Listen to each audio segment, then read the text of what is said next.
Et si le silence d'un dîner dominical pouvait cacher une fortune ou une vengeance?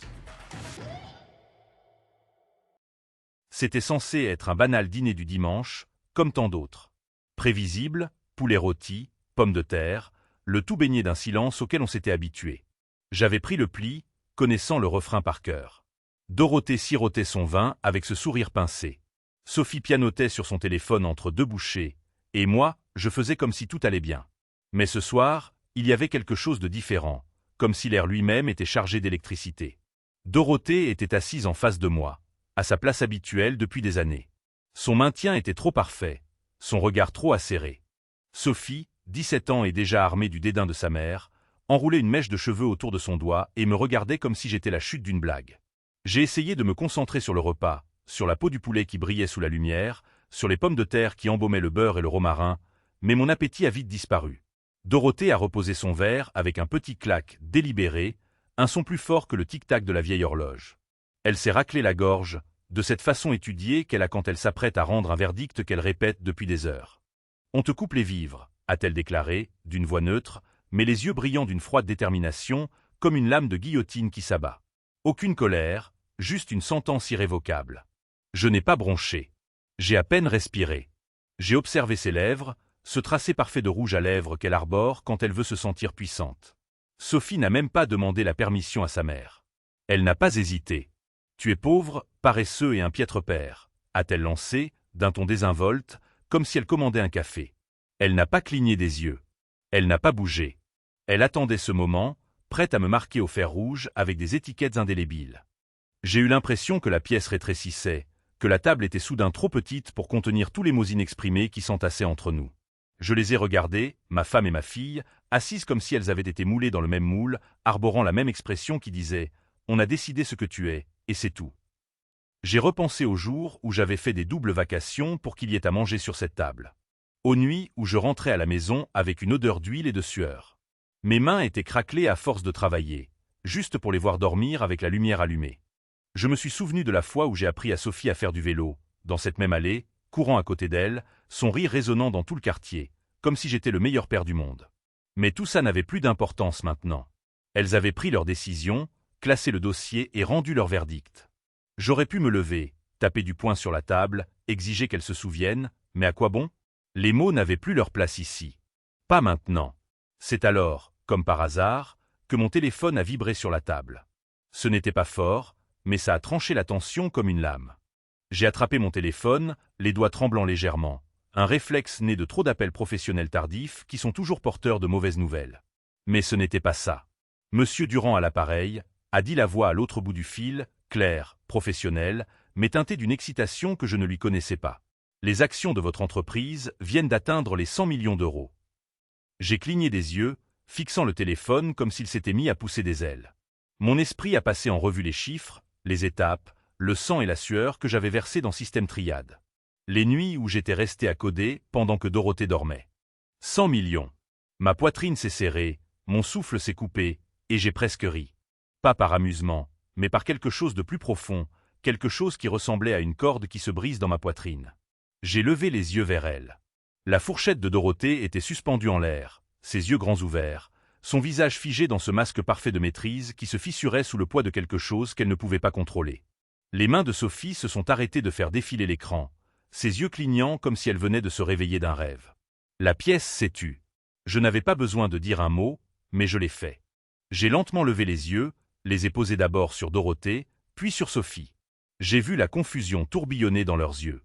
La soudaine prise de conscience que l'homme qu'elles avaient catalogué comme pauvre, paresseux et sans valeur venait de devenir autre chose, quelque chose qu'elles ne savaient pas comment gérer. « Excusez-moi », ai-je dit doucement, d'une voix assurée, chaque syllabe prononcée avec intention. « Vous disiez quelque chose. » C'était comme si la table elle-même frémissait.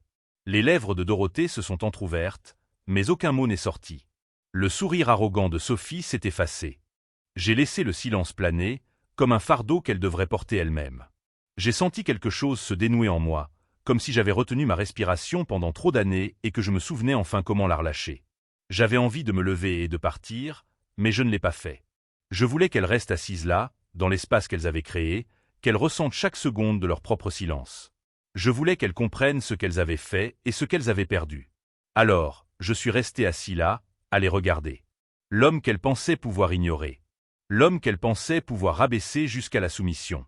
L'écran de mon téléphone brillait toujours, les chiffres dansant comme une promesse que je m'étais faite à moi-même. 100 millions. C'était censé être un paisible dîner du dimanche. Mais c'est devenu la nuit où tout a basculé. La nuit où j'ai réalisé que l'approbation que je recherchais depuis si longtemps avait toujours été conditionnelle. Que leur amour était lié à mes revenus, à mes succès, à mes échecs. Et à ce moment-là, je ne me suis pas senti pauvre, paresseux ou sans valeur. Je me suis senti libre. Je ne savais pas ce que demain apporterait. Je ne savais pas ce qu'elles diraient ensuite, ni comment elles allaient déformer l'histoire. Mais je savais une chose. Je n'étais pas l'homme qu'elles croyaient que j'étais. Et je ne le serai plus jamais. Elles ne m'ont pas toujours vu comme ça. C'est ce qui blesse le plus, je crois. Qu'il y ait eu autrefois du respect dans leurs yeux, même un soupçon d'admiration qui m'a porté durant ces nuits interminables.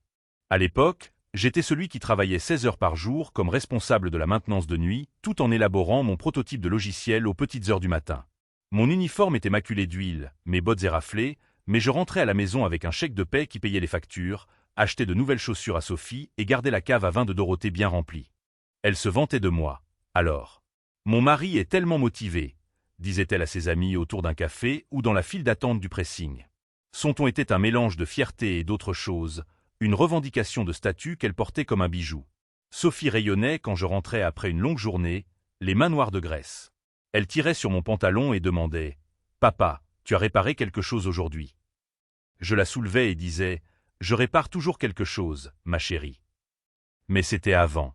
Avant même que Triade soit un nom sur mon ordinateur portable déglingué. Avant que les chèques de paie réguliers ne cèdent la place à un avenir incertain que je ne pouvais pas garantir.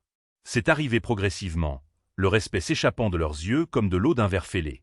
Au début, Dorothée était patiente. Elle laissait la lumière allumée quand je rentrais tard. Elle s'informait de l'avancement du prototype. Je parlais de logiciels d'infrastructure, de routage des données, de la façon dont je pouvais rendre les systèmes hospitaliers plus sûrs et plus efficaces. Elle souriait, mais son sourire n'atteignait jamais ses yeux. C'était le sourire que l'on réserve à un enfant qui vous montre un caillou qu'il a trouvé dans la cour. Polly, condescendant. Puis les primes ont cessé d'arriver. J'ai liquidé mon plan d'épargne retraite, vendu mon camion, mon bijou, celui pour lequel j'avais fait des heures supplémentaires pour l'acheter, et j'ai remis les clés comme si je vendais un morceau de moi-même. J'ai investi tous mes péchés dans la première version de Triade, chaque nuit blanche dans le code qui allait un jour construire un pont entre les hôpitaux et les patients. Mais l'argent tardait à revenir, plus lentement que je ne l'espérais. Je rentrais à la maison et trouvais des factures empilées comme des accusations sur le comptoir de la cuisine. Les lèvres de Dorothée se pinçaient tellement que la couleur s'en allait. « On a besoin de stabilité », disait-elle, sa voix basse mais teintée d'une dureté froide. « Sophie a besoin d'un avenir. » J'essayais d'expliquer les contrats que je recherchais, les programmes pilotes que je testais. Je lui parlais de la réunion que j'avais eue avec Hôpital Nord, à quel point nous étions proches de les convaincre. Elle hochait la tête, mais ce hochement de tête était vide, comme si elle avait déjà décidé que j'étais un raté avant même que j'aie eu la chance de faire mes preuves. Sophie était pire. À 17 ans, elle avait appris l'art du jugement de sa mère. Elle l'avait perfectionné comme un artisan. « Pourquoi tu ne peux pas être comme les maris des amis de maman ?» demandait-elle, d'un ton mordant. Je les connaissais, ces hommes, agents immobiliers, cadres intermédiaires dans des cabinets d'expertise comptable, des types en cravate et sourire qui n'avaient jamais manqué un chèque de paie. Ils jouaient au golf le samedi et publiaient des selfies de famille sur Instagram avec des légendes comme « béni au-delà de toute mesure ». Ils n'avaient jamais tout risqué pour un rêve. Ils n'avaient jamais rien construit à partir de zéro et n'en avaient jamais porté le poids sur leur dos à travers tous les revers, tous les doutes. Parce qu'ils ne construisaient pas ce que je construisais. Ce n'étaient pas eux qui écumaient les ordinateurs portables d'occasion à 3 heures du matin pour en trouver un qui ne surchauffe pas. Ils ne passaient pas des heures sur le réseau Wi-Fi de la bibliothèque municipale parce que la connexion Internet à la maison avait été coupée ce mois-là. Ils ne sautaient pas de repas pour acheter de l'espace serveur ou aller à pied aux réunions parce que le paiement de leur voiture avait servi à payer le salaire d'un développeur. C'était moi qui faisais ça. Moi. Et chaque sacrifice que je faisais était comme un acompte sur un avenir dont elle profiterait. Les frais de scolarité de Sophie, les dîners de Dorothée avec ses amis, la maison qui restait éclairée parce que je refusais de les laisser s'éteindre. Mais elle ne voyait plus ça. Elle ne voyait que l'homme qui était tombé en disgrâce, qui avait troqué ses chèques de paie réguliers et ses combinaisons maculées d'huile contre du code et du risque. Pour elle, j'étais celui qui avait abandonné leur confort et les avait forcés à vivre dans des limbes qu'elle ne pouvait pas nommer, mais qu'elle ressentait dans chaque facture impayée, chaque vacance annulée, chaque nom au centre commercial. Je surprenais parfois les regards de Dorothée quand nous passions devant la banque. La façon dont ses yeux s'attardaient sur les familles qui faisaient la queue, les hommes en chemise repassée et en portefeuille bien garni. Elle serrait son sac à main comme si elle tenait quelque chose de fragile, quelque chose qui pourrait se briser si elle le laissait tomber. J'essayais d'attraper sa main, mais elle se retirait, faisant semblant d'ajuster son sac ou son téléphone. Sophie nous regardait tous les deux avec ce regard froid et étudié. Je savais qu'elle répétait le jugement de sa mère comme s'il s'agissait d'un évangile. Dorothée lui avait facilité la tâche. Ton père est irresponsable. Ton père poursuit un rêve qui nous coûte tout. Ton père n'est même pas capable de nous emmener dîner sans se soucier de la facture. Sophie absorbait ces mots comme de l'encre et de l'eau, souillant sa vision de moi jusqu'à ce qu'il ne reste plus une goutte de l'ancienne confiance. Je m'asseyais à mon bureau le soir, fixant les lignes de code qui ressemblaient à la fois au salut et à la damnation. Je me souvenais du rire de Sophie, de la façon dont elle avait l'habitude de courir dans mes bras comme si j'étais son héros. Je me souvenais des soirs où Dorothée m'apportait une bière pendant que je travaillais, ses yeux chaleureux, son toucher doux. Ces nuits étaient révolues, remplacées par un silence qui enveloppait la maison comme un suaire. Pourtant, je continuais. Je n'ai pas abandonné. Je ne les ai pas maudites, même si Dieu sait que j'en avais envie certains jours. Je continuais à taper, à construire, à croire en quelque chose que personne d'autre ne pouvait voir. Parce que je savais au fond de moi que si je parvenais à lancer Triade, si je parvenais à leur prouver et à moi-même que ce rêve était plus qu'un pari, peut-être, juste peut-être, me regarderait-elle comme avant. Mais c'était le mensonge que je me racontais. La vérité était plus simple, et elle me frappait de plein fouet les nuits où le code se brouillait et où l'épuisement pesait comme du plomb. Le respect n'est pas accordé pour l'effort, il est accordé pour les résultats. Et plus je poursuivais mon rêve, plus je réalisais que personne, surtout pas ceux que vous aimez, n'y croirait tant qu'il ne serait pas trop tard pour douter. Il fallait juste que j'espère vouloir encore leur respect quand ce moment finirait par arriver. Personne ne voyait la galère. C'est la partie qui me ronge encore aujourd'hui. La façon dont ils s'attendaient tous à récolter les fruits, mais n'avaient aucune idée de ce qu'il fallait faire pour y arriver. Chaque nuit, la lueur de l'écran de mon ordinateur portable était ma seule compagnie. Le reste de la maison dormait en silence, à l'exception du bourdonnement du réfrigérateur et des gémissements occasionnels des vieilles canalisations. Mon dos me faisait mal à force d'être courbé sur le clavier, le code à l'écran se brouillant en lignes qui dansait avec la fatigue. Mais je continuais, parce que chaque ligne que j'écrivais, chaque bug que je corrigeais à 3 heures du matin, était un pas de plus vers la vie que je m'étais promise, la vie que je leur avais promise, même s'ils ne pouvaient pas l'avoir. La bibliothèque municipale est devenue ma deuxième maison. Notre connexion Internet était coupée plus souvent que je ne voulais l'admettre, et le réseau Wi-Fi de la bibliothèque était comme une bouée de sauvetage vers le monde extérieur. Je m'asseyais là, entouré de manuels scolaires et de conversations étouffées, l'odeur de vieilles moquettes et de papier se mêlant au goût du café instantané du distributeur automatique. Je me penchais en avant, les yeux fixés sur l'écran, voulant que le logiciel fonctionne, qu'il rassemble les pièces que j'avais construites à partir de zéro. Système Triade. Le nom lui-même ressemblait à une prière, une promesse de stabilité pour les hôpitaux, pour les patients qui avaient besoin que les horaires soient respectés et que les données restent en sécurité. Je savais que le monde ne voyait pas la valeur des logiciels d'infrastructure, mais moi, je la voyais. Je voyais les administrateurs essayant de jongler avec le chaos avec des feuilles de calcul et des tableaux blancs, les infirmières courant de service en service, ne sachant jamais qui avait besoin de quoi ni quand. Je voulais arranger ça.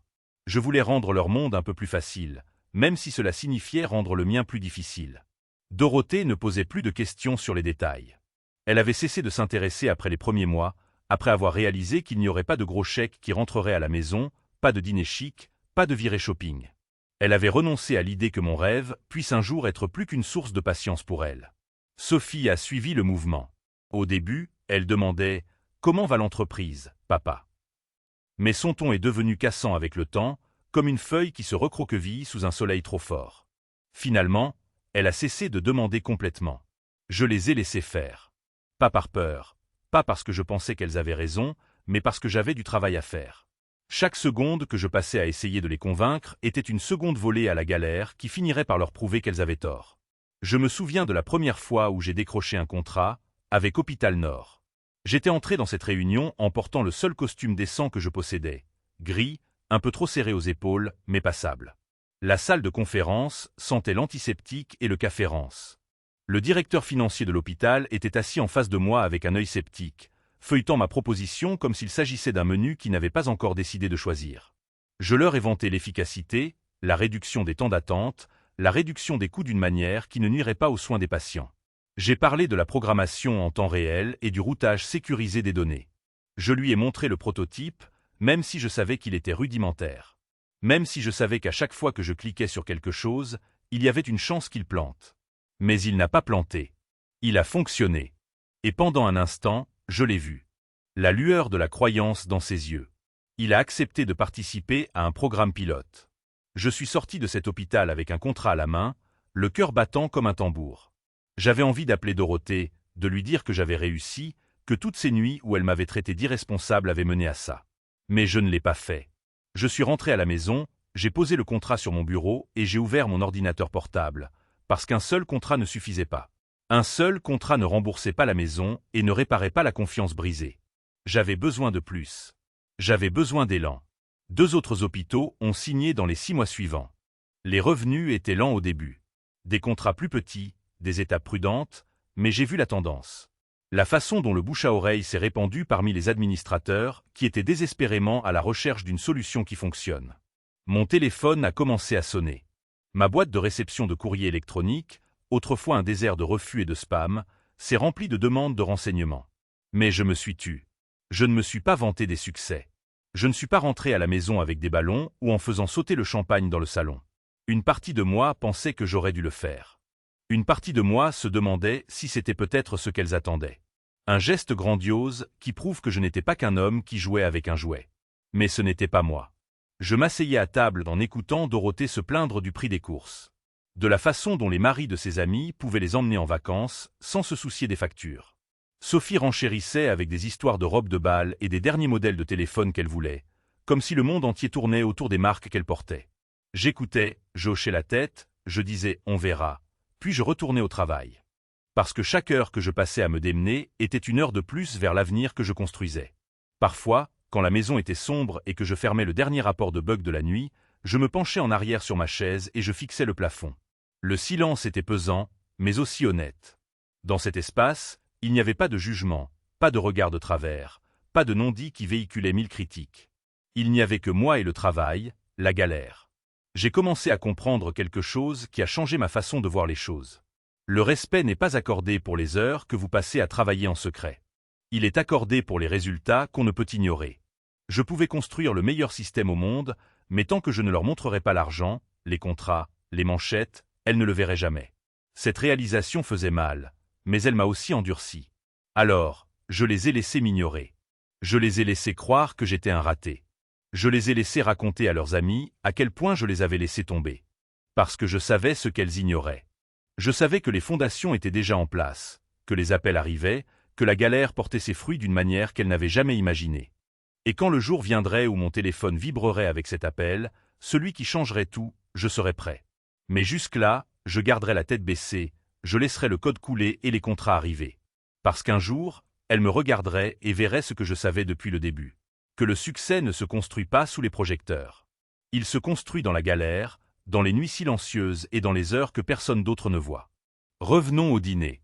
Je n'arrivais pas à me débarrasser du goût de ce poulet. Et pas parce qu'il était bon, mais parce qu'il était assaisonné au sel du ressentiment. La pièce me semblait plus petite maintenant, comme si les murs se rapprochaient, m'écrasant. Dorothée et Sophie étaient assises en face de moi, côte à côte, un front uni de jugement qui était autrefois ma famille. Leurs yeux brillaient de cette même lumière froide que j'avais vue trop de fois auparavant. Sauf que ce soir, elle semblait définitive, comme si l'épée du bourreau était suspendue au-dessus de ma tête. Dorothée s'est penchée en arrière sur sa chaise, les bras croisés, comme si elle coupait tous les derniers chemins qui auraient pu me mener à sa grâce. « On ne peut plus faire semblant que tu es notre égal », a-t-elle dit. Sa voix était tranchante, mesurée, chaque mot placé avec la précision d'un scalpel. Je regardais ses lèvres bouger, la façon dont son verre à vin laissait un cercle sur la table en bois poli. C'était ma table, autrefois. Notre table, quand nous l'avions construite ensemble un samedi matin avec des chutes de bois et trop de rire pour les compter. Maintenant, elle ressemblait à une scène, et j'étais le seul à ne pas connaître mes répliques. « Tu ne rapportes même pas de vrai argent », a-t-elle poursuivi, comme si elle lisait un scénario qu'elle avait mémorisé il y a des semaines. Sophie, toujours désireuse d'impressionner sa mère, a renchéri sans hésiter. « Maman fait tout. Toi, tu ne fais que rester assis là. » Ces mots frappaient comme des fléchettes, visant tous les endroits où j'avais construit mon armure, mais sans jamais la sceller complètement. J'étais assis là, à les regarder toutes les deux, sentant le fossé entre nous s'étirer en un canyon que je n'étais pas sûr de pouvoir traverser. C'est alors que mon téléphone a sonné. Le nom d'Emma s'est illuminé à l'écran, et j'ai failli ne pas répondre. Peut-être qu'une partie de moi voulait garder la victoire pour moi, la savourer seule avant que le monde n'essaie de me l'arracher. Mais l'instinct a pris le dessus, et j'ai fait glisser mon doigt sur l'écran avec un pouce qui tremblait légèrement. « Salut Emma », ai-je dit, d'une voix calme.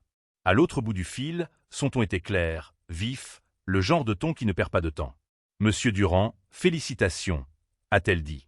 Et à cet instant précis, la pièce s'est figée. Triad vient d'atteindre une valorisation de 100 millions d'euros. La nouvelle est en direct. Le Wall Street Journal vient de publier. J'étais assis tard le soir dans mon bureau à domicile, la lueur de l'écran de l'ordinateur recouvrant mon visage tandis que j'étudiais le régime de retraite que j'avais aidé à élaborer. Le nom de Béatrice figurait en gras, niché parmi des dizaines d'autres. Quand elle a quitté son poste d'enseignante pour se lancer dans son application de bien-être, je l'avais discrètement intégrée au régime de prestations complémentaires de « cœur sain », au titre de conjoint à charge. Elle avait trouvé ça mignon à l'époque, un signe que j'agissais enfin comme un soutien. Mais ce n'était pas de la charité. C'était de l'assurance. Elle n'avait jamais pris la peine de lire les petits caractères, la ligne qui me donnait le pouvoir de modifier les termes du contrat à ma discrétion en tant que signataire principal. Elle ne m'avait jamais demandé ce que je faisais vraiment tous les soirs dans ce bureau, à éplucher des feuilles de calcul et des registres de pension comme s'il s'agissait de textes sacrés. Le système de retraite était une entité vivante, un enchevêtrement de dépendances et de clauses qui pouvait faire ou défaire une personne si on savait où chercher. Et je savais exactement où chercher. Chaque soirée passée tard au bureau, chaque tournée de café à l'équipe comptable, chaque question innocente que j'avais posée à Marc sur le régime de retraite, tout cela s'additionnait. J'avais élaboré un plan dans mon esprit. Chaque détail étant une arme qu'elle ne verrait jamais venir. C'était ça mon vrai travail, celui qu'elle ne pouvait pas comprendre, construire une forteresse de connaissances, une clause à la fois. Je me suis souvenu du jour où elle avait annoncé à sa mère qu'elle quittait l'enseignement. « C'est un homme tellement bien », avait-elle dit, en souriant comme si j'étais un enfant qui venait de lasser ses chaussures tout seul. Il m'a arrangé une assurance pour que je puisse poursuivre mes rêves. C'est ça, un mari qui soutient. Sa mère avait souri d'un air suffisant, de la même manière que Béatrice lorsqu'elle pensait gagner. Eh bien, espérons que son soutien tiendra le coup. J'étais assis à table ce soir-là, acquiesçant comme le mari dévoué, les laissant penser que j'étais reconnaissant de faire partie de leur spectacle. Mais à l'intérieur, j'avais déjà vu le plan, chaque dépôt, chaque retrait, chaque clause régissant les versements anticipés. J'avais rédigé certaines d'entre elles moi-même, bien avant qu'elle ne pense à les demander. Elle ne comprenait pas comment ces choses fonctionnaient. Elle considérait la retraite comme un filet de sécurité, un plan de secours au cas où son application de bien-être ne décollerait pas. Mais moi, je la voyais comme un levier. Je la voyais comme le cadenas auquel elle s'était enchaînée sans se rendre compte que j'en détenais la clé. J'avais écrit la clause moi-même, une ligne cachée parmi une centaine d'autres. Retrait anticipé soumis à un ajustement discrétionnaire à la discrétion de l'administrateur du régime. Elle ne s'était jamais demandé qui était cet administrateur. Elle avait supposé que c'était le même costume-cravate qui avait signé le reste des documents, mais ce n'était pas le cas. C'était moi.